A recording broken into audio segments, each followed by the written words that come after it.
In this video, we're going to focus mainly on the front end of the CRX. It's not going to be all of the work the car needs, but it's a step in the right direction. As you can see, the hood hinges have some play in them, so I'm just going to start taking everything apart and see what's going on here. And as I dig further into this, I could tell that someone's already been in here because the hood hinge has been modified.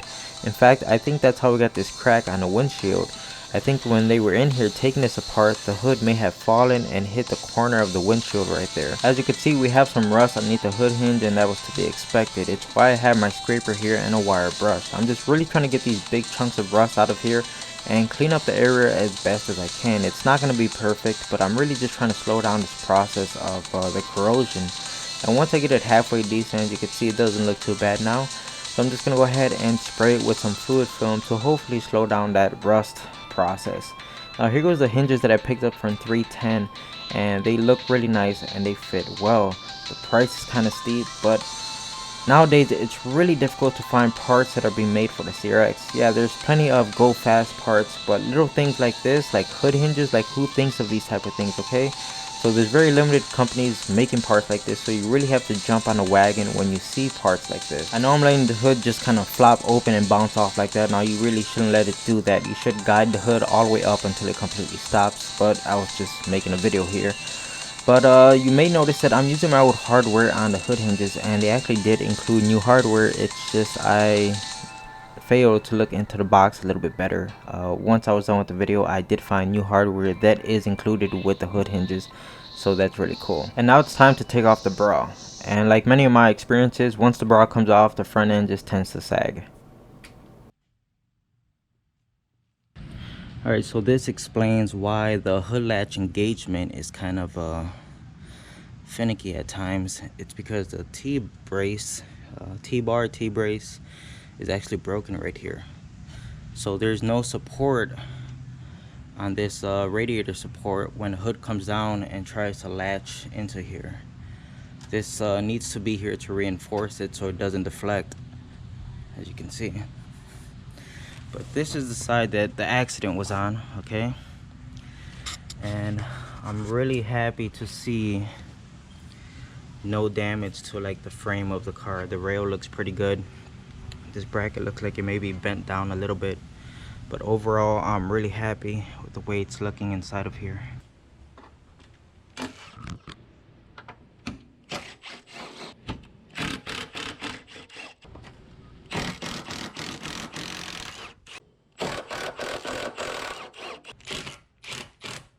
Alright, so I just pulled this piece off of here, and you can see all this mud that's inside of here.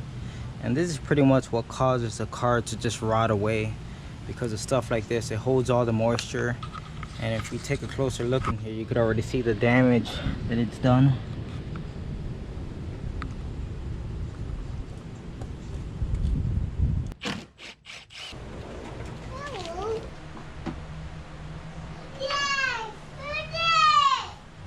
Now that we got the fender off, we could have a closer look at everything. I noticed this little pinch weld right here just bent over. Not a big deal. We just grab some pliers and bend it back.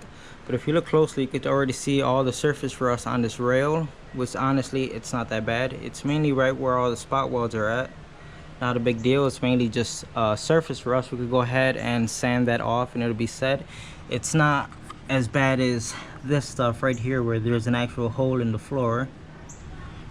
Okay, so what we're going to do at this point is keep removing things. We're going to remove the fender liner to get better access to everything. We're going to go ahead and clean all of this and then start removing this surface rust.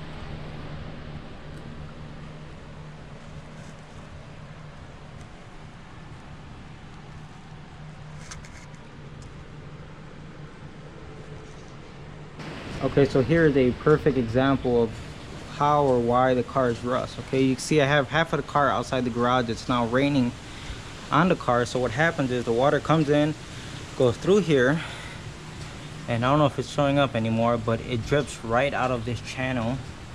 Okay, you can see the water line coming down. It comes down here, and then once mud and leaves build up inside of this, you can see how it just retains all that water right there. And that's why this rots out. So I did a good amount of cleaning, but today probably wasn't the best day to do all of this with the rain and everything, so I don't want to try spraying primer right now. I got the area dried off as dry as I could possibly get it, but the fact that it's actually raining and there's just water, you know, working its way down here, I'm not even going to bother with the primer. At this point, I'm just going to go ahead and spray this stuff on it, and it'll protect everything that I've cleaned so far. You can use it on bare metal. That's what it was designed for. So I'm just going to go ahead and protect everything that I just cleaned all of the surface rust off of. And it's not really a big issue because I have to revisit this stuff anyway, because obviously the fender is gonna have to come back off in the future.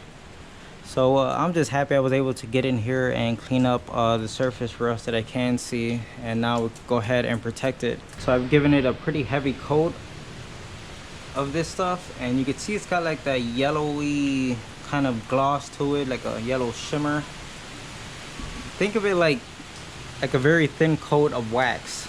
By the time this thing dries and cures, you would be able to, like, you know, grab your fingernail and like scratch it, and you would have like a thick layer of it underneath your fingernail. So it's gonna completely protect this from any corrosion in the future. And yeah, this rain is getting ridiculous, and she will not stay out of the rain. Come on, get in here, come on. The rain is just about cleared up out here. It's been about 30 minutes, and we could see what this now looks like. You can see it's not a glossy finish. It's safe to touch at this point. It feels a little tacky. Obviously it still has to cure some more. You can see the areas where there was more of the product applied, and you can see it really is you know, like a wax. What I'm going to do now is go ahead and hang the fender on this side of the car. Really, I just want to get in here. I want to get that old fender off, and I just want to see the damage, okay? And I know to some of you this may look bad, but to me, I'm really happy to see how it looks. It's nowhere near as bad as I thought it was gonna be, so I'm pretty happy about this. So I'm gonna go ahead and pull this fender off just so I could see the condition of it, and also see the condition of the rail. If we have the same surface rust like we did on the left side of the car, I'm just gonna go ahead and clean it up and do the same exact treatment that I did on that side. Okay, so I figured I'm this far into it, I might as well take off the hood latch and try to figure out why the little mechanism inside of here was not returning. The thing is, ever since I took it off the car, it seems to be working fine. It keeps coming back to where it's supposed to. That little piece inside of there keeps returning. I ended up removing this bar because since it was just dangling around there, it's not doing anything. If anything, it's just a risk that it might damage the radiator. So took it out. I'm gonna end up buying a new T-brace or a T-support, whatever you want to call it. And it turns out that there's nothing wrong with the actual latch itself. The reason why it won't return after you pull the handle is because of the actual wire itself. I guess it's kinked or corroded inside, that you pull the handle and it doesn't let it return.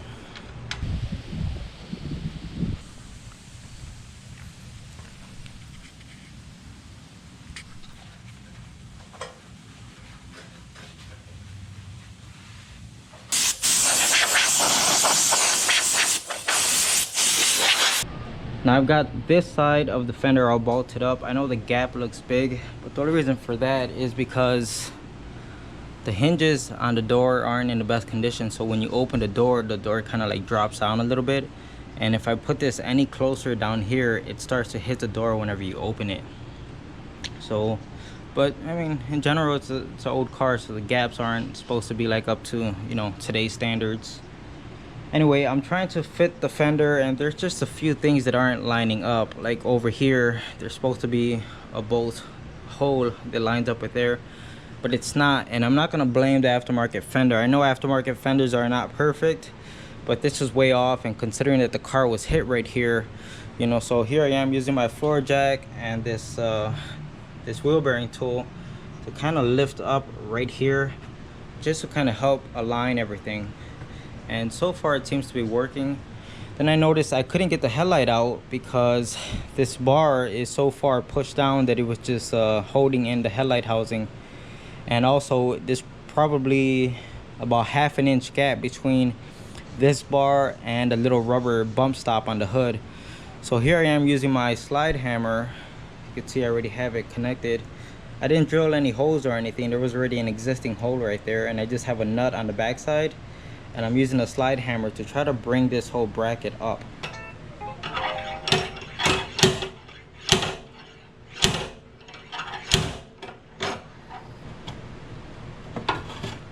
And it's already fitting better. As you can see, I could now remove the headlight without any issues. So I'm just gonna keep checking things. You don't want to start moving things too much. You want to move everything little by little, gradually. Just keep checking it. And yeah, let's keep messing with it. Right now I have the hood latched down, and you can see the flushness. It's getting better. You can see the tip of the fender sticking out further than the hood. That just means the hood needs to come more forward. And you can see it over here as well. See how the hood sticks further back than the fender. So if we bring this forward right here, it's gonna match up better with the fender. Come on the passenger side and make a rough estimate. Put this down right on the rail, and I'd say right up to that bracket, it's just about looking 8 inches. But this looks like it's about 7 1/4. So you can see how far down this whole brace is pushed.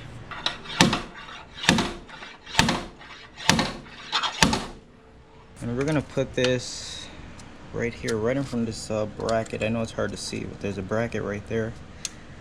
And you can see that reaches just like the beginning of the top. The beginning of the brace going across is just about 7 inches. And it's the same thing if we come over here. Move it on this side. Just about 7 inches. So let's go to the same place on this side. You can see we're at about 6 3/4. So this still needs to come up about 1/4 of an inch. Now I'll do the same measurement back here. And this side actually looks like it's a little bit too high. Okay, so I'll probably go ahead and tap this side down and then bring this side up.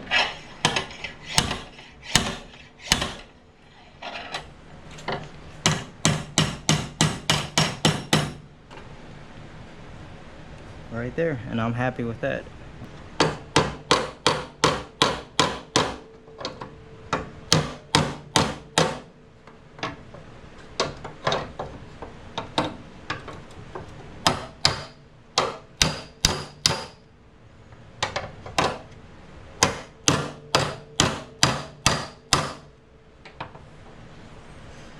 Same thing for over here.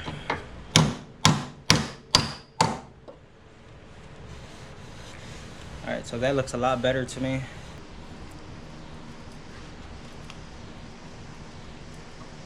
I put in an offer on eBay for that T-bar for the radiator support right there. You can see it. It says it's coming from California, so you know it's going to be relatively rust-free. They say it's in good shape, and they wanted like $65 for it, so I offered $55 and they accepted. There's still one thing that I almost forgot, and it involves more measuring. Okay, alright, so it's now the next day, and let's go ahead and make some more measurements before we start doing anything. I'm actually going to start measuring from the bolts on the fender, because on both sides of the car they're exactly in the same place, so that's a good place to start from. I'm gonna go to the furthest bolt back there on the fender. So if we come from here, I'm gonna try to pass right through the center line of this first bolt for the headlight, but we're gonna measure right up to the edge, because these have a little bit of movement in them. So you don't want to go directly to that bolt. So let's just say this is like dead on 31 inches up to the front of this brace right here. Let's go look at the other side. Okay, so on this side, on that side, we're at about 31.5 inches. So this brace is pushed in about 1/2 inch.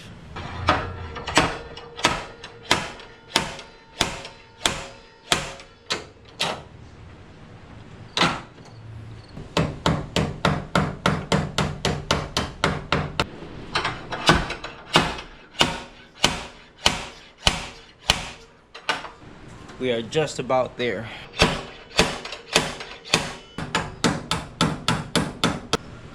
That's about 31.5, right where I want it to be. And let's do another measurement from the very edge of this small hole right here, which there's a identical one on the other side of the car. So we're just gonna go to the firewall, and that is reading about 26 3/4. Okay, so let's go on this side and do the same exact measurement.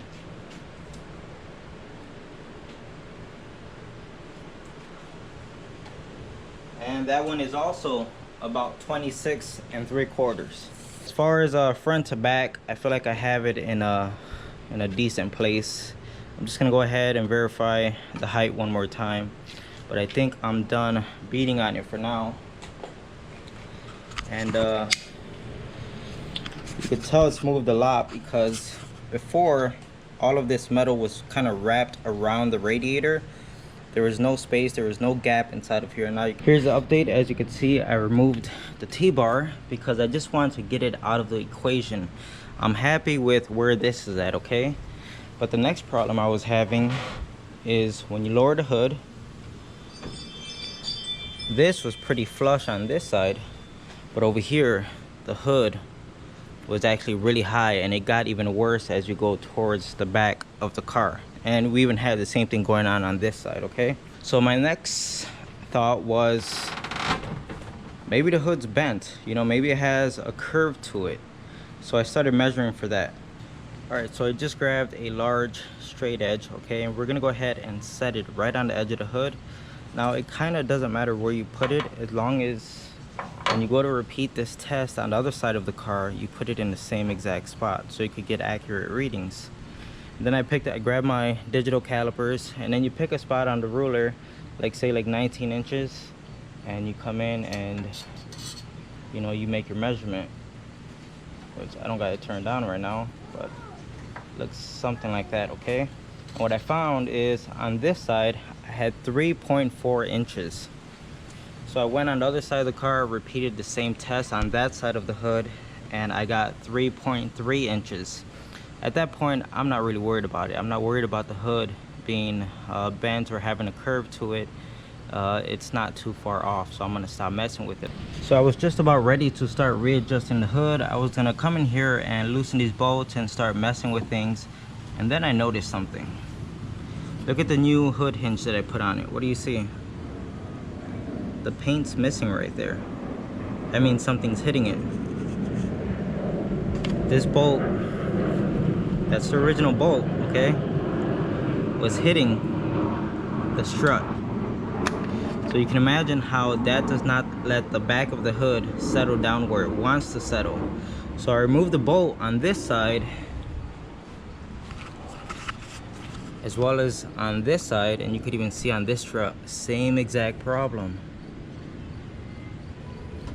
So I'm like, oh, I found the problem. That's gotta be it. All right.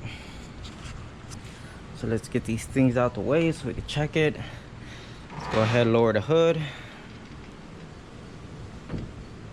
And sure, it needs to be adjusted side to side, but this is pretty flush right here. And if we come on this side, boom, it's flush now. It's not sticking up like 1/4 of an inch how it was before. So there's a huge gap on this side, tight gap on this side, so obviously the hood needs to go that way. But we fixed the problem of why the hood was sitting so high in comparison to the fenders. That's it right there. So what I have to do is find some low profile bolts to put in here and make sure they do not come in contact with the strut. And as far as this, that kind of sucks because it's a brand new part. So all I'm going to do is get some like touch-up paint to fix that paint that got rubbed off of the strut. But I'm pretty happy with it. The hood's fitting nice. Got to move it over a little bit so we can get our gaps correct. I checked this looking from underneath while the hood is down, and it's matching up with the bump stops on the hood. Everything's right where it should be, so that's good. All right, so I went looking through my collection and I found the most low profile bolts I could find, which are these right here. They actually came off of my mom's Chevy HHR. So the HHR to the rescue once again. Alright, that's as low profile as I could find. And what I did on this side is we have the same bolts on this side, but I put a piece of tape on it. I'm gonna go ahead and close the hood. If that piece of tape sticks onto the strut right here, I know it's still making contact.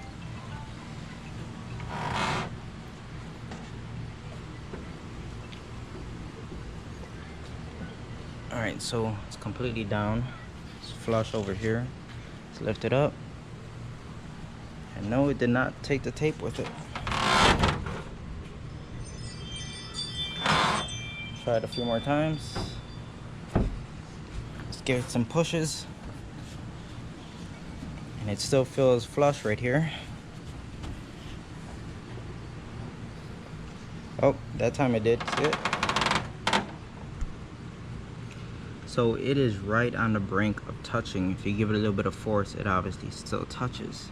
So as far as the bolt that I'm using to hold down the fender up here, I actually took the other side off. And you can see how I ground it down. So it's a bit flatter than this one. And hopefully that'll give us the clearance that we need. Since I ground the heads off of these bolts, I had to spray paint them to prevent them from rusting in the future. Now that we get a better look at this rail on the right side of the car, you can see it pretty much looks exactly like the rail on the left side of the car. Just some surface rust here and there, nothing too bad.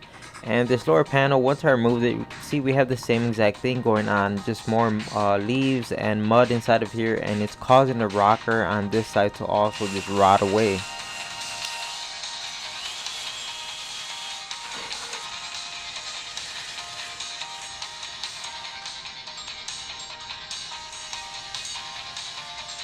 As you can see, the rail turned out great. It almost looked like a brand new part, and I'm really happy with it. But the longer I was in here, I started to notice that there's rust behind the door hinges, and it looks like we're gonna have to tackle that because there's no better time now that the fenders are off. But in the meantime, I'm gonna go ahead and spray the rail with the rust inhibitor and let it do its thing. You know, let it cure and give it time for all of that. And let's see what kind of nastiness is going on behind these door hinges.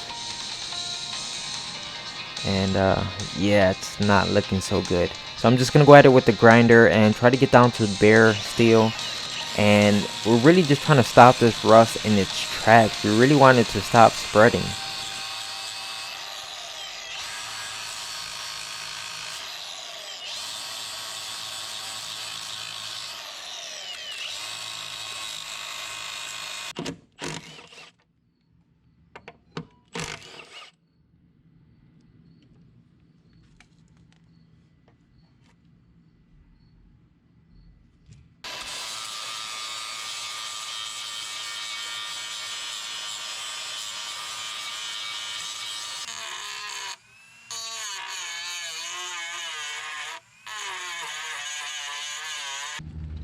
Now, before anyone says anything, no, I'm not worried about the brake parts cleaner removing paint. I'm not worried about that at all. The whole car has to get repainted. So at this point, we're just trying to stop rust and protect the car. I started to grind off the big chunks of rust off of the hinges, but eventually just chucked them in the sandblaster, and they turned out pretty great. And now it's time to take care of these pins on the door hinges. Alright, so I'm all done installing the new pins on the hinges. Now, one thing I learned that I thought I should let you know in case you're looking to do this to your car is the kit's going to come with a new pin, obviously, and it's going to come with 2 new bushings, right? One bushing is larger than the other. Now, when you're installing them on your hinges, you're going to be able to use the larger bushing without a problem. It's going to press right into there. But on this side, the smaller bushing is not going to fit. The diameter or the bore of the hole that's drilled into the metal is too large. So when you try to put your new bushing on this side, it's just gonna, there's too much play. It moves around way too much.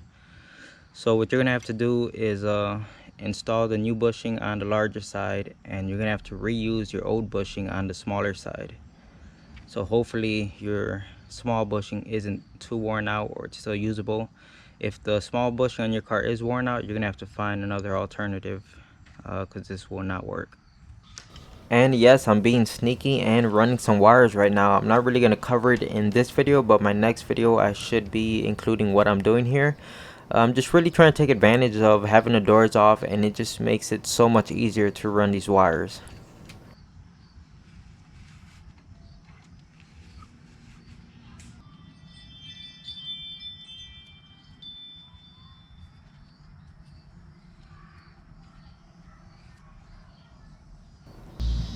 And I'm happy to see that the new pins did fix the sagging door, and it feels a lot better when you open and close it now. There is a little bit of a loud pop, but adjusting the striker on the door really seemed to fix that. I'll show a little bit more of that on the driver's side. I noticed a small dent on the fender, so I'm using the soft side of my prying tool to hit the inside of the fender and try to push that dent out, and it actually worked surprisingly well.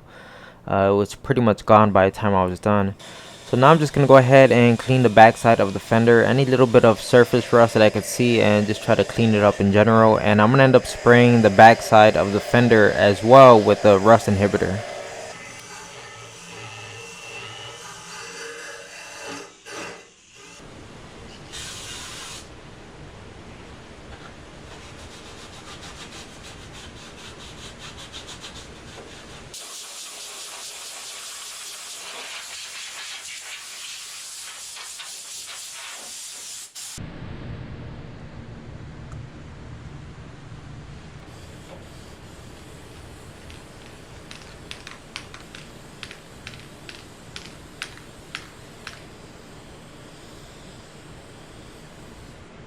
And here's what I was talking about earlier, how this product just leaves like a waxy film. So I just want to go ahead and scratch it so you guys can see for yourself.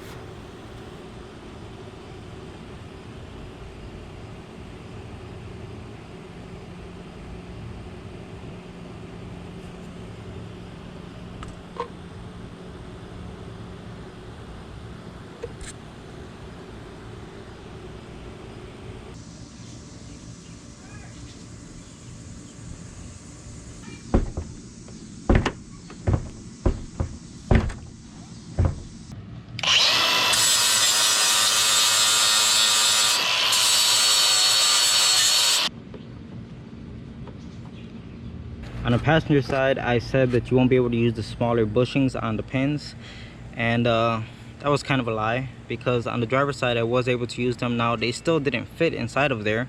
The bore is just too large of a diameter, but anyway, just go ahead and put the bushings in there, and all you really have to do is grab the bracket itself and pinch it together just to create like a tighter tolerance, and that just kind of holds everything in place. And as you can see, there is no play at all. This thing's like rock solid, and the same exact thing for this one. So let's see how long they'll last. I'm not sure, but at least it feels like it works. And of course, we're going to run some wires on this side as well and try to make it look as neat and as clean as possible. And you can tell with the new hood, I keep wanting to say hood pins. With the new door pins installed, you can see the door does not fall off anymore. It just opens how it should. Now the handle does kind of pop loudly when you go to open or close it, and we're going to adjust the striker to kind of fix that. It's going to fix another issue as well. Basically, the door is sitting like negative of the quarter panel, meaning it's like too far in. So adjusting the striker right here is going to fix both of those issues. The door is going to sound better. As you can hear, it doesn't pop anymore when you open it, and it's also going to sit nice and flush against the quarter panel, meaning we brought the door out just a little bit. It's now a few days later, and I've actually received my hood cable as well as the T-brace for the radiator support, which I've already installed. And now I'm installing the hood cable. Obviously it's pretty easy, it comes off with these few clips right here. And here's a perfect example of a bad cable. You could see I'm moving one side, but the other side is not reacting, and when you go to the other side, it's just completely stiff and seized. And that explains why when you pull the lever, the hood would open, but then it would not return. And here's the original lever compared to an aftermarket one, because I did not buy an OEM part. And honestly, looking at them all day, I could not tell the difference. It's amazing. I don't know if it actually is OEM part, or I don't know what's going on, or maybe the aftermarket is just, they just replicated it so well. But I'm happy with it. It fits and looks great. And just go ahead and put this on. It's pretty easy and straightforward. And here's my new T-brace. As you can see, it's a different color. Really does not matter to me. It works perfectly. And as you can see, every time I pull a lever, the latch actually returns how it should. So I'm really happy with it. And I know I'm kind of splurging here. I picked up some stainless steel bolts. I just got tired of looking at the old rusty, crusty ones. I finally got all this stuff cleaned up and put back together. The weather stripping right here, the original little plastic clips all got damaged, taking them out. So I got this little kit here. I was able to use these for that weather strip to get that back in place. And as you can see, I put the wiper arms back on, so everything's looking good. Everything's fitting more or less how I want it to.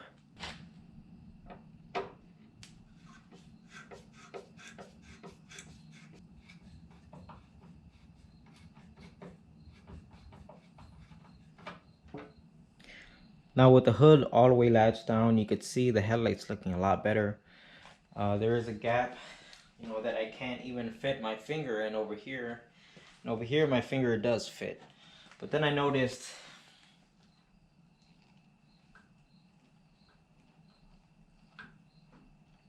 if we brought the headlight up to right about here, that's where it should be. And that looks a lot better. So clearly we have to figure out what's going on with the mounting tabs underneath the headlight.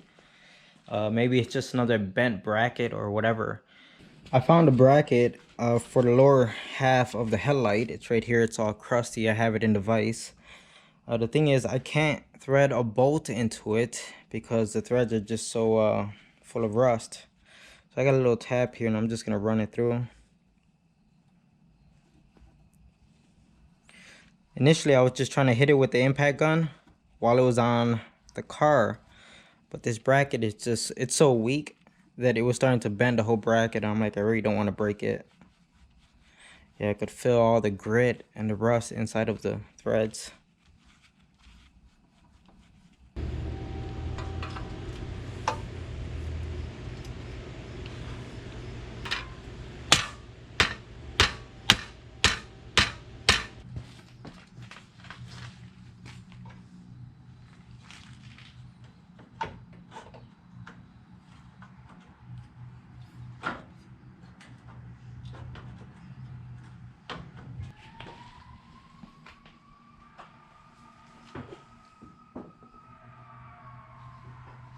At this point, I'm just test fitting everything. Nothing is final. I just want to see if I'm making any progress. With the hood latched on, you can see we still have some play in it. It's not really solid, just kind of moves around way too much. So there is a adjustment on the hood, but it was completely rusted in place. So I initially took the latch off and had to put in the vise and heat it up real good with the torch before I even could get it to break free. And now it's time to clean it up.